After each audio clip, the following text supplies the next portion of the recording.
خدا کی خود مختار رحمت۔ ہمیں یہ سمجھنا چاہیے کہ خدا کا اختیاری فضل صرف اس بات پر مبنی نہیں ہے کہ وہ کون ہے، بلکہ اس کا تعلق براہ راست تمام گمراہ بنی نوع انسان کے لیے اس کی لازوال محبت سے ہے۔ میں راشد یونس ہوں۔ مجھے اس اصول کے تعلق سے صرف یہ کہنے دیں کہ جیسے کہ ہم بائبل میں رومیوں کی کتاب کے اس حصے پر آتے ہیں، یعنی 9، 10 اور 11 باب پر، تو اس بات کو تسلیم کرنا چاہتا ہوں کہ اس میں سے بہت سے ایسے ابواب ہیں جن کو میں سمجھ نہیں سکتا۔ اس کی ایک وجہ کہ میں انہیں نہیں سمجھتا وہ یہ ہے کہ اس کا تعلق خدا کی ذہانت سے ہے، وہ کون ہے۔ میں ایک بہت اچھی جگہ پر موجود ہوں، کیونکہ اس خط کے خاکہ بندی کرنے کے بعد جو پولس نے رومیوں کی کلیسیا کو 9، 10 اور 11 ابواب میں لکھا، اور جو کچھ اس نے آخر میں کہا مجھے اسے بیان کرنے دیں۔ اور وہ کہتا ہے کہ واہ، خدا کی دولت اور حکمت اور علم کیا ہی عمیق ہے، اس کے فیصلے کس قدر ادراک سے پرے، اور اس کی راہیں کیا ہی بے نشان ہیں۔ اگر میں اسے سمجھ سکوں جو میں نے ابھی پڑھا ہے، پولس کہہ رہا ہے میں اسے سمجھ نہیں سکتا، لیکن جو کہنا چاہ رہا ہے اس کا نچوڑ یہ ہو سکتا ہے کہ جہاں ہماری سوچ ختم ہوتی ہے وہاں سے خدا کی کامل حکمت شروع ہوتی ہے۔ اور ایک چیز جو مجھے محسوس ہوتی ہے جب میں کلام کے اس حصے میں آگے بڑھتا ہوں، اور وہ یہ عاجزی، اور میں اس نتیجے پر پہنچتا ہوں کہ اگر ہم اس کا ترجمہ صحیح طور پر کریں تو یہ ہمیں تکبر کی طرف لے کر جاتا ہے،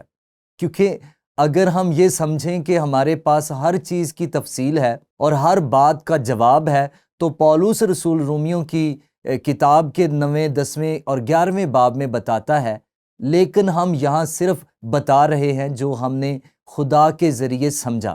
جو پولس کہہ رہا ہے میں خدا کو سمجھ نہیں سکتا۔ اگر میں اس بات کو سمجھوں جو پولس کہنا چاہ رہا ہے تو شاید وہ یہ ہو سکتا ہے کہ یہ ناقابل دریافت بات ہے، ہم اسے دریافت نہیں کر سکتے، یہ ناقابل شناخت بات ہے، کیونکہ یہ انسانی سوچ سے بالا تر بات ہے۔ اب یہ اس کی طرف جاتا ہے جسے لوگ تضاد کہتے ہیں، اور مجھے اس لفظ تضاد کی وضاحت کرنے دیں۔ ایک متضاد دو درست سچائیوں یا حقیقتیں ہیں جو متضاد دکھائی دیتی ہیں، یہاں انسانی نقطہ نظر ہے، اور ہم جو تضاد رومیوں 9، 10 اور 11 ابواب میں اور کلام میں دیکھتے ہیں، لیکن اس سے پہلی سچائی جو کہ خدا کا اختیاری فضل کے بارے میں ہے، اور پولس اس کے بارے میں بات بھی کرتا ہے، لیکن دوسرا سچ حقیقت کے بارے میں ہے جو انسان کے چناؤ کی ذمہ داری سے وابستہ ہے۔ اب ان دونوں کو ملانا میرے خیال سے ہماری سمجھ سے باہر ہے، ہمیں شاید اس کو سمجھنے میں پوری زندگی تک کا وقت اسی کوشش میں لگے، کیونکہ خدا کو سمجھنے کے لیے ساری زندگی بھی کم ہے۔ اب اس باب کے نظریے میں ہم خدا کے اختیاری فضل کو دیکھتے ہیں،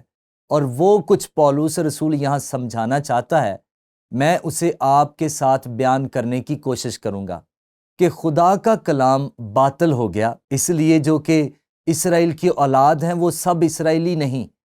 اور یہاں پولس صرف اس بات کی وضاحت کرنا چاہتا ہے کہ سب اسرائیلی حقیقی ایماندار نہیں ہیں، بلکہ وہ جن کے دلوں کا ختنہ ہوا، اور وہ آگے بڑھتے ہوئے اس بات کی وضاحت کرتا ہے کہ نہ ابراہیم کی نسل ہونے کے سبب سے سب فرزند ٹھہرے، بلکہ یہ لکھا ہے کہ اسحاق ہی سے تیری نسل کہلائے گی۔ وہ بنیادی طور پر یہ کہنا چاہتا ہے کہ اسماعیل نہیں بلکہ اسحاق، میرا نجات کا منصوبہ اسحاق کے ذریعے پایا تکمیل تک پہنچے گا،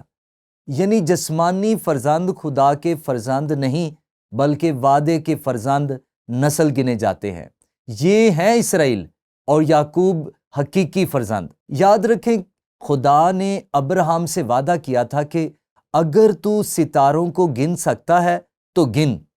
اور اس سے کہا کہ تیری اولاد ایسی ہی ہوگی، لیکن وہ اسحاق سے مخصوص تخم یعنی یعقوب اور اس کی نسل اسرائیل کا حوالہ دے رہا تھا،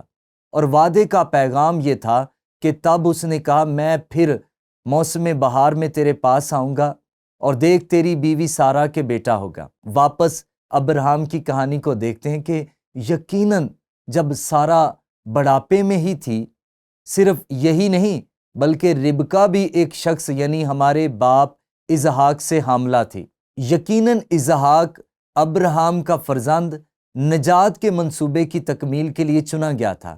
اور ابھی تک نہ تو لڑکے پیدا ہوئے تھے اور نہ انہوں نے نیکی یا بدی کی تھی کہ اس سے کہا گیا کہ بڑا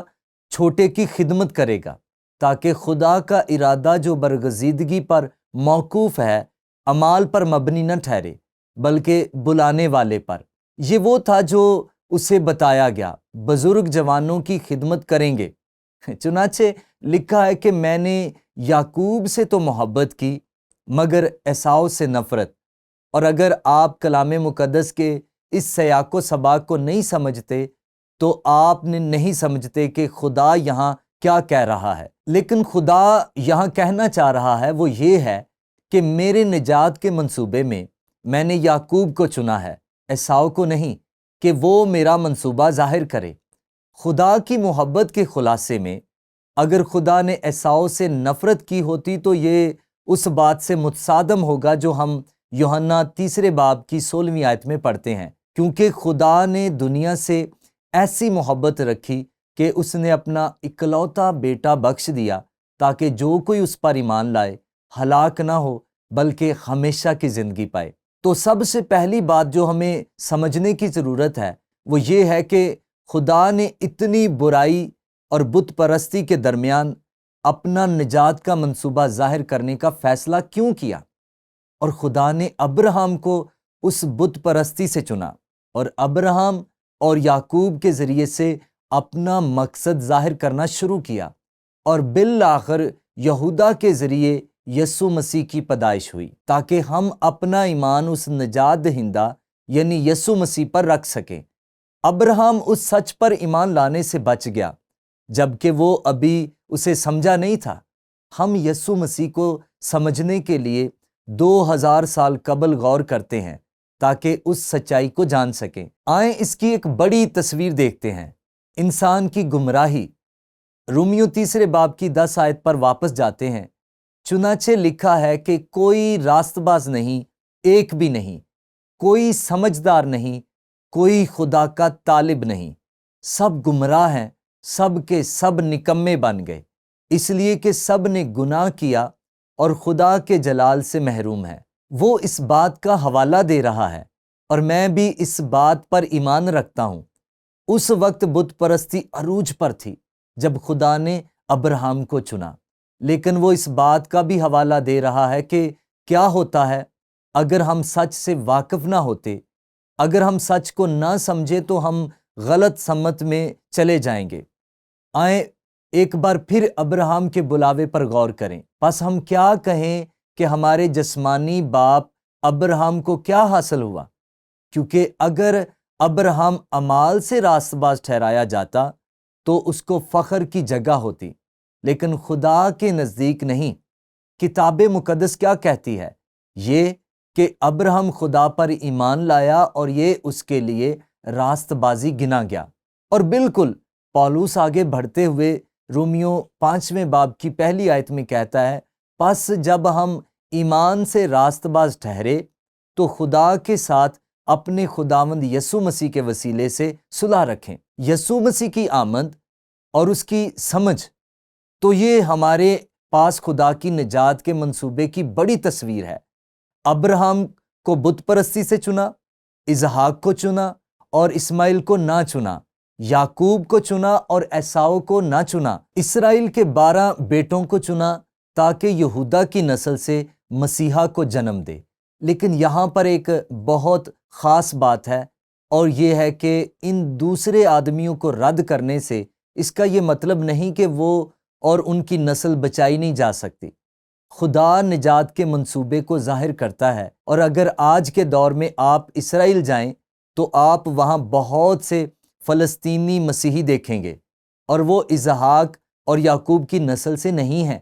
حتیٰ کہ اگر آپ آج کے دور میں اسرائیل جائیں، وہاں فلسطینی ایماندار کی تعداد مسیحی یہودیوں سے جو کہ زیادہ ہے، جو کہ حقیقی ایماندار ہیں۔ خدا نے اسماعیل اور عیساؤ کی اولاد کو رد نہیں کیا،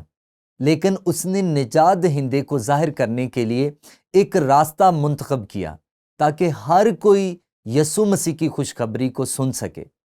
یہاں ایک غور و فکر اور جواب کے لیے ایک سوال ہے، تمام بنی نوع انسان کی کیا حالت ہوتی اگر خدا ابراہیم کو اس کے بت پرستانہ طرز زندگی میں سے چن کر نجات کا منصوبہ فراہم نہ کرتا؟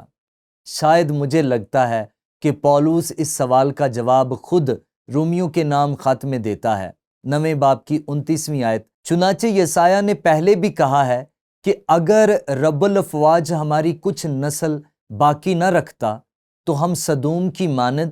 اور امورا کے برابر ہو جاتے۔ بنی نوع انسان کے لیے یہی صحیح سمت ہے،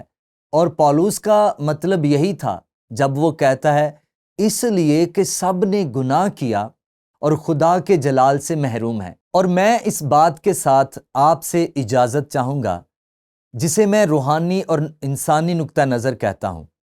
خدا کے فضل کے بغیر کوئی انسان بچ نہیں سکتا۔ اس لیے یسوع مسیح جہان کے لیے مر گیا، اور اس کی یہ خواہش ہے کہ سب نجات کے پیغام کو سن کر اس پر ایمان لائیں اور اس تحفے کو حاصل کریں۔ تو یہ ہمیں زندگی گزارنے کے اصول کی طرف لے جاتا ہے۔ ہمیں یہ سمجھنا چاہیے کہ خدا کا اختیاری فضل صرف اس بات پر مبنی نہیں ہے کہ وہ کون ہے، بلکہ اس کا تعلق براہ راست تمام گمراہ کن بنی نوع انسان کے لیے اس کی لازوال محبت سے ہے۔